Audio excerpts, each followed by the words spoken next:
i-encourage yung suspect na lumaban Yes. para mapatay, para Yes. masabing nanlaban. Correct.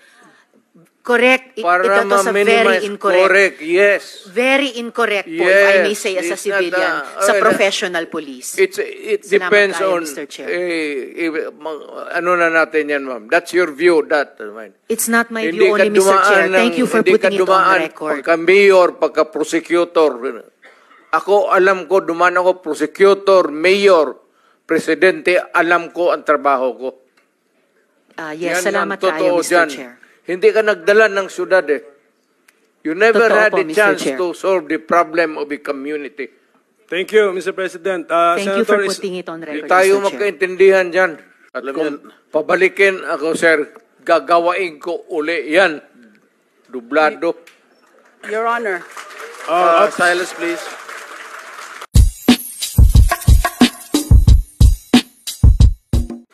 Okay, pursuant to our guidelines, we will now commence the questioning. We will have to start with our Senate officers. So I now recognize Senator Jinggoy Estrada. You have 10 minutes, sir. 10 minutes. Thank you. Thank you, Mr. Chair. Some questions addressed to the former President. Mr. President, kanina pa ho kayo tingin na tingin sa amin. Lagi kayo tumitingin sa kanan. Hindi ho kayo tumitingin sa kaliwa. Nagpapansinan na ba ho kayo ni Senator De Lima? Wala maganda dyan. Dito lang. Anyway, Mr. Chair. to be serious, Yes, on a serious Mr. note, Chair, sir, I think, I beg Senator the Jinggoy, SP Senator Pro Rizal. Tempore to lead us in setting the tone that this is not a laughing matter. I'm Yes, not, Salamat, I, Mr. I, Chair. I was not joking. I was just para ma-lighten lang yung mood, Mr. Chair. Anyway, on a serious note, Yes, okay. Mr. Continue. President, how do you assess the campaign against illegal drugs during your time, Mr. President? Do you consider it as a success, Mr. President? Mr. Senator, it is a continuing problem for the country and for the entire world. The drug problem is a very serious and pernicious, virulent ailment that the country is facing. Panahon ko and the previous presidents, yung panahon ko, hindi siguro ninyo nagustuhan, not you, yung the entire country. I am addressing the entire country. Baka hindi ninyo nagustuhan. But yun ang style ko. Sinabi ko nga, I tried to do the best that I could. Eh kung nagkulang ako, pasensya. Pero ang solusyon during my time was a call of duty of the president. Ako yun. Kasi ako yung presidente sa panahon ko. At hindi ako nagkulang, Mr. Senator. Nag-warning ako lahat narinig ng Pilipinas. Huminto kayo sa droga. Bitawan ninyo, drop it. Kasi magkakaproblema talaga tayo. Pag nakita tayo sa isang kanto at naghawak mo ang droga, problema na talaga yan. So, yun na, nagkakaroon tayo ng problema. May patayan. But it was not a state-sponsored killing. There was never an official order to the police and the military and to the agents of government to kill. Andyan si Senator De La Rosa. Wala akong sinabi na ganon kasi abogado ako. Ang sinabi ko, yung sinabi ko nung nagtuturo ako sa Police Academy,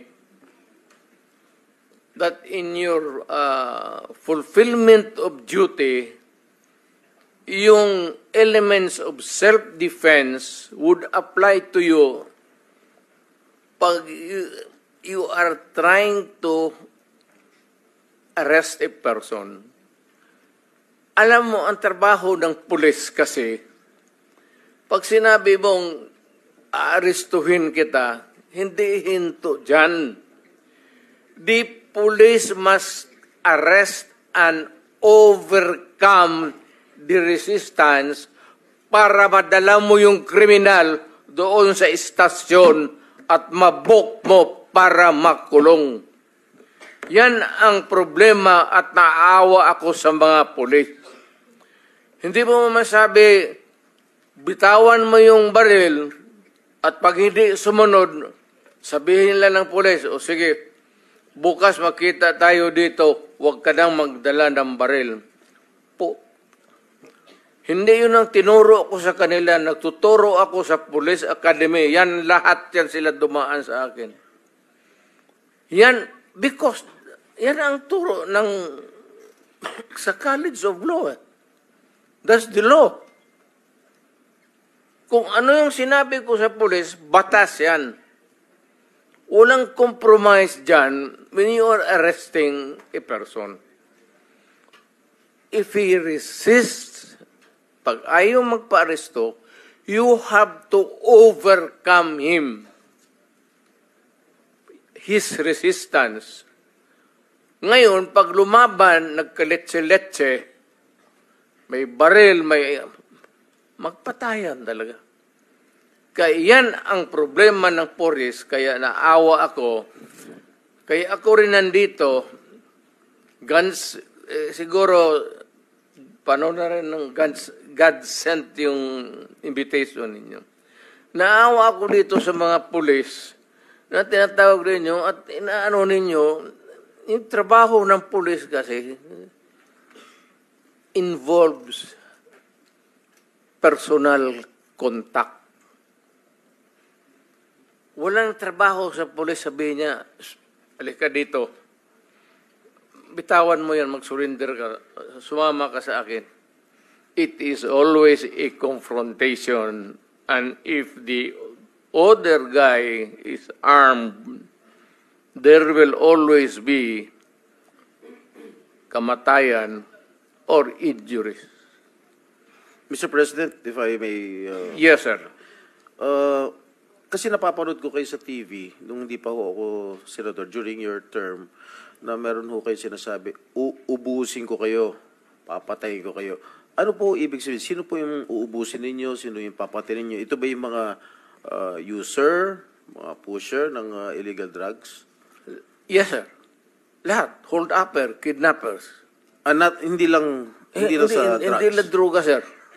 Mm-hmm. Lahat po. When I was mayor, kalaban ko lahat ang criminals. Huwag naman yung mga staff, wala akong pakialam dyan,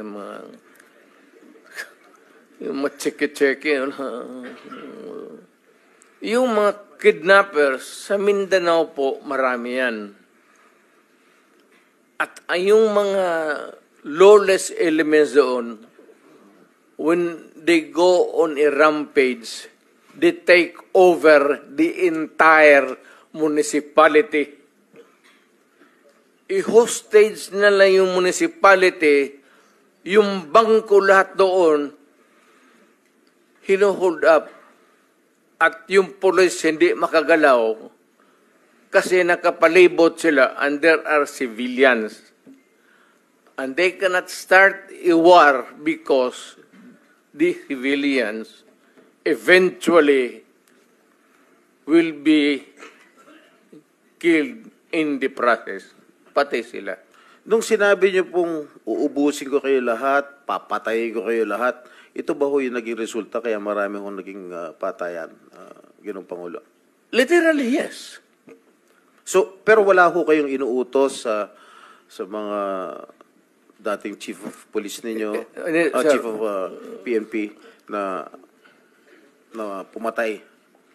Warning lang na istorya man lang yan, sir. Chismis lang ho.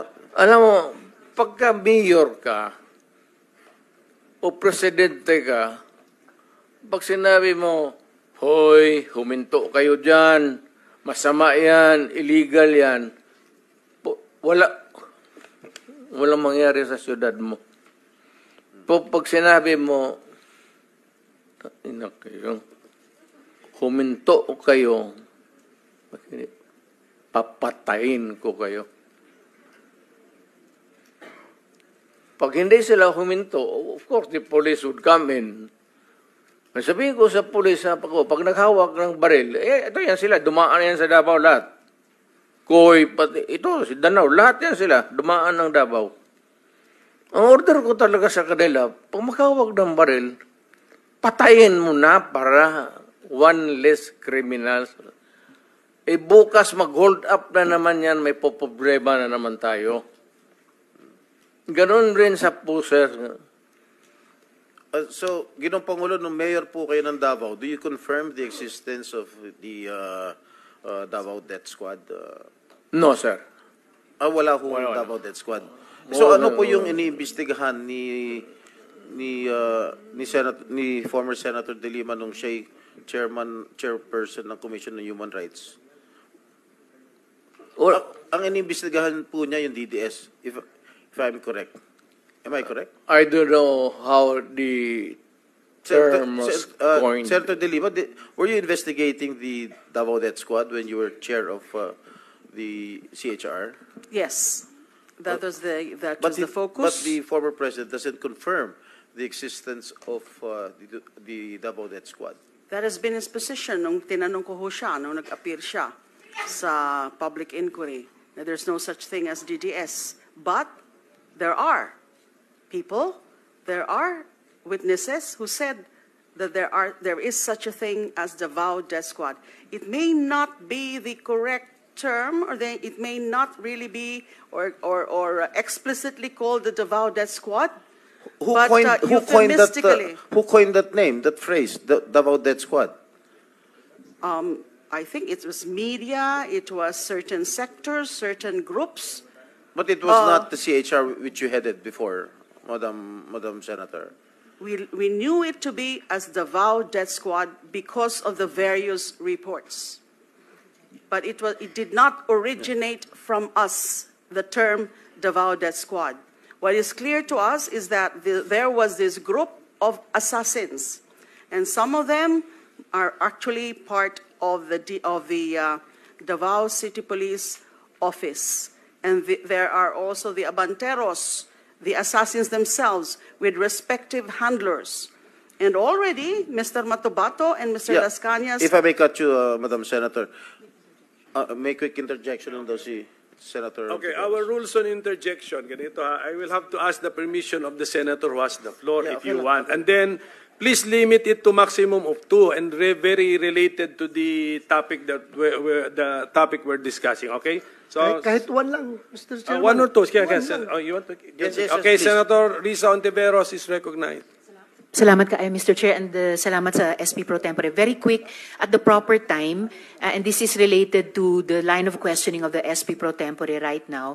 At the proper time, I will ask the Chair's permission to play a never-before-played video that precisely talks about the Davao Death Squad, exactly related sa line of questioning ng SP Pro Tempore at this moment, Mr. Chair. Salamat, SP Pro Tempore. Salamat kaayo, Mr. If you Chair. permit it, Okay. okay. Senator Bato. Yes. Senator, may I Yes, sir. Go ahead. interject? Lahat itong sa right side ko, dumaan ito ng Chief of Police Director. Puro commander ng death squad yan. I thought there was no existence. Trabaho ng pulis yan. Literally, hindi mo sabihin ng death squad. Yung isang senador, yan ang nakaupo dyan, si Senator De La Rosa. Death squad rin yan. Because they were police directors handling the